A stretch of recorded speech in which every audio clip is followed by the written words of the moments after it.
1936 ಮೇ 5ರಂದು ದೇಶದ ಪರಮವೀರ ಮೇಜರ್ ಹೋಶಿಯಾರ್ ಸಿಂಗ್ ಹರಿಯಾಣದಲ್ಲಿ ಜನಿಸಿದರು.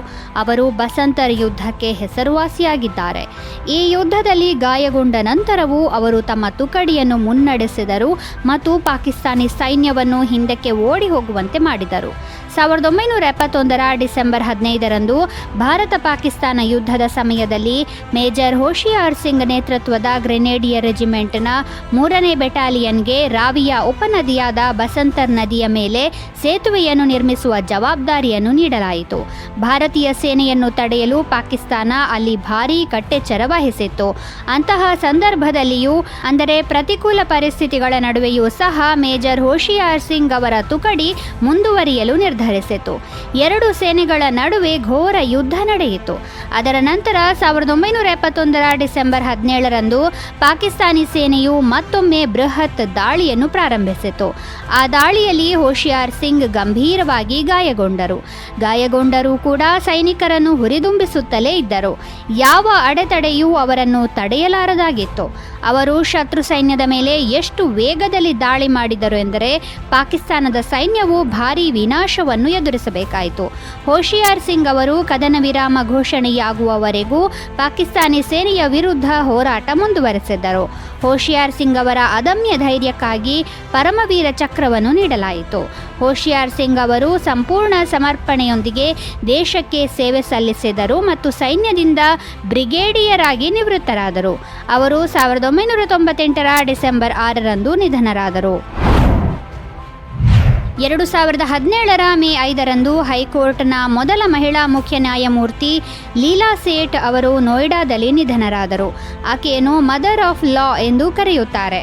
ಅವರು 1930 ಅಕ್ಟೋಬರ್ 20ರಂದು ಉತ್ತರ ಪ್ರದೇಶದ ಲಕ್ನೋ ನಗರದಲ್ಲಿ ಜನಿಸಿದರು. ಲೀಲಾ ಸೇಠ್ ತಮ್ಮ ವೃತ್ತಿ ಜೀವನವನ್ನು ಸ್ಟೆನೋಗ್ರಾಫರ್ ಆಗಿ ಪ್ರಾರಂಭಿಸಿದರು. 1978ರಲ್ಲಿ ಲೀಲಾ ಸೇಠ್ ಅವರು ದೆಹಲಿ ಹೈಕೋರ್ಟ್ನಲ್ಲಿ ನ್ಯಾಯಾಧೀಶೆಯಾಗಿ ನೇಮಕಗೊಂಡರು.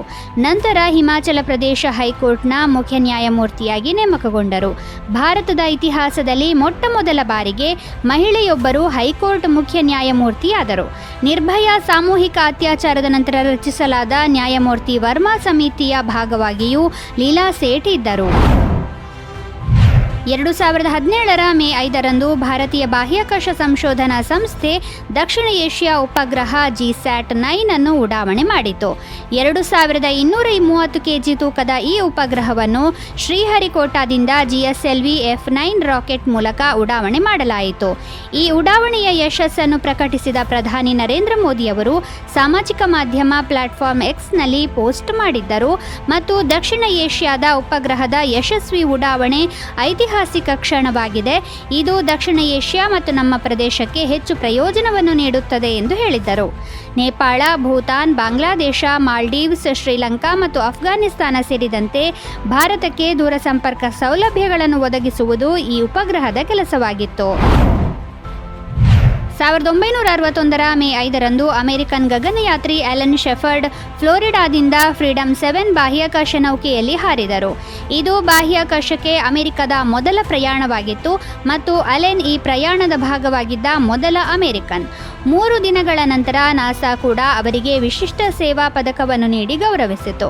ಆದಾಗ್ಯೂ ಈ ಸಮಯದಲ್ಲಿ ಅಲೆನ್ ಶೆಫರ್ಡ್ ಕಿವಿಯ ಸಮಸ್ಯೆಯಿಂದಾಗಿ ಬಾಹ್ಯಾಕಾಶ ಹಾರಾಟವನ್ನು ನಿರ್ಬಂಧಿಸಲಾಯಿತು. 1963ರಲ್ಲಿ ಅವರನ್ನು ಗಗನಯಾತ್ರಿಗಳ ಕಚೇರಿಯ ಉಸ್ತುವಾರಿಯಾಗಿ ನೇಮಕ ಮಾಡಲಾಯಿತು. ಅವರು 1973ರವರೆಗೆ ನಾಸಾ ನಡೆಸಿದ್ದ ಎಲ್ಲಾ ಗಗನಯಾತ್ರಿ ಚಟುವಟಿಕೆಗಳ ಸಮನ್ವಯ, ವೇಳಾಪಟ್ಟಿ ಮತ್ತು ನಿಯಂತ್ರಣದ ಭಾಗವಾಗಿದ್ದರು. ಏತನ್ಮಧ್ಯೆ ಅವರು ಕಿವಿ ಶಸ್ತ್ರಚಿಕಿತ್ಸೆಗೆ ಒಳಗಾಗಿದ್ದರು. ಅದರ ನಂತರ ಅವರು ಅಪೋಲೋ 14 ಮಿಷನ್ಗಾಗಿ ನಾಸಾದ ಅತ್ಯಂತ ಹಿರಿಯ ಬಾಹ್ಯಾಕಾಶ ಕಮಾಂಡರ್ ಆಗಿ ತನ್ನ ಅಂತಿಮ ಹಾರಾಟವನ್ನು ಮಾಡಿದರು.